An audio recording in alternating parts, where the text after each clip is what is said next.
Okay, so how does the whole 3D thing work anyway? Well, there's a typical workflow that you're going to use in most projects, and that's modeling first, then you're going to texture, light, animate, render, and composite. Now, I say it's a typical workflow. You're not always going to do all of these things, but you will always do some of these things. So what I thought I would do, instead of just trying to explain it to you, I thought maybe I'd try and show it to you very quickly. So let's pretend that we have a project from a client, and he wants us to create his logo.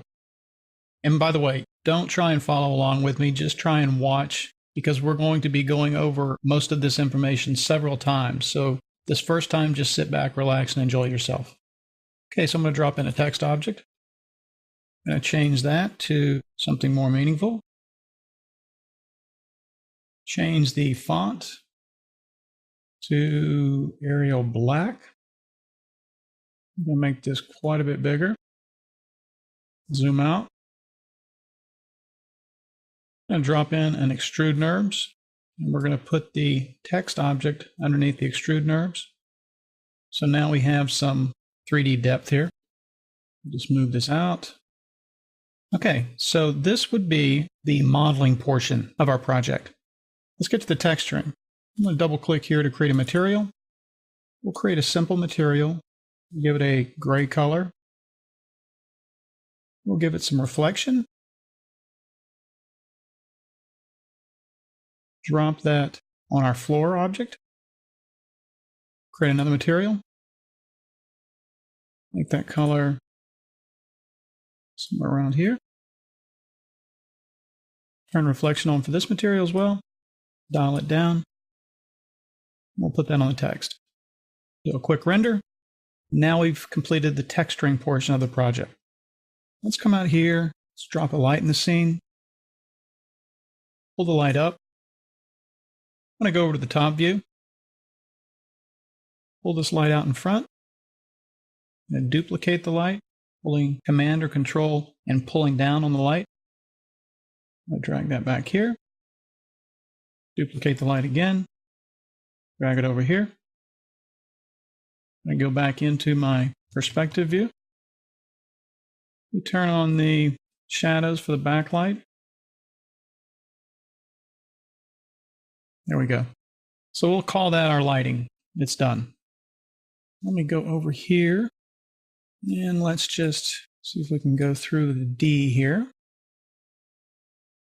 I'm going to create a camera.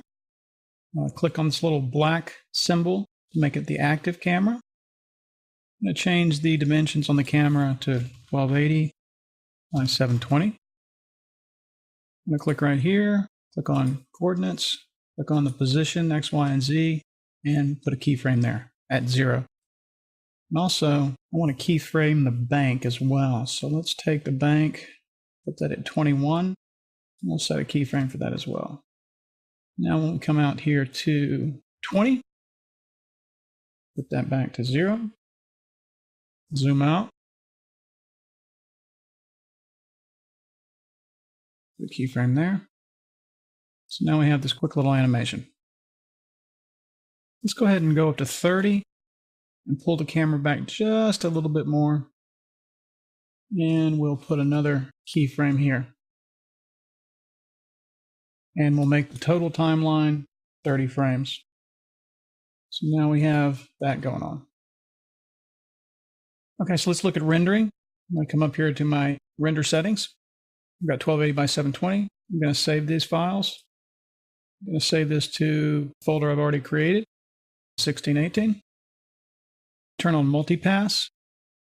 My multipass, I'm just going to put in RGBA for right now. And again, don't worry too much about this. We will be talking about this later in depth. Create a multipass render. I'm also going to create a compositing file that's going to work with After Effects. I'm going to save that out. So I'm going to output all frames, save. It's going to save TIFF file, and we're going to save a Photoshop file and the After Effects AEC file. Anti-aliasing, best. Okay, looks like we're ready. So now we're going to click right here and get this in here so you can see it. the rendering process has started. So now when I come back, we'll be in After Effects and we'll take a look at that. Okay, so we're back in After Effects and we're going to double click, find the 1618.aec file that was saved by Cinema 4D. We'll double click that, come right over here, double click the comp. Now our 3D file is in After Effects. The beauty now is that we can come in here and we can apply the effects from After Effects that in a 3D program would take incredible amounts of time to produce. Again, we'll go over this in much greater detail in a later movie, but for now, that's the general workflow when you're working in 3D: model, texture, lights, animation, rendering, and compositing.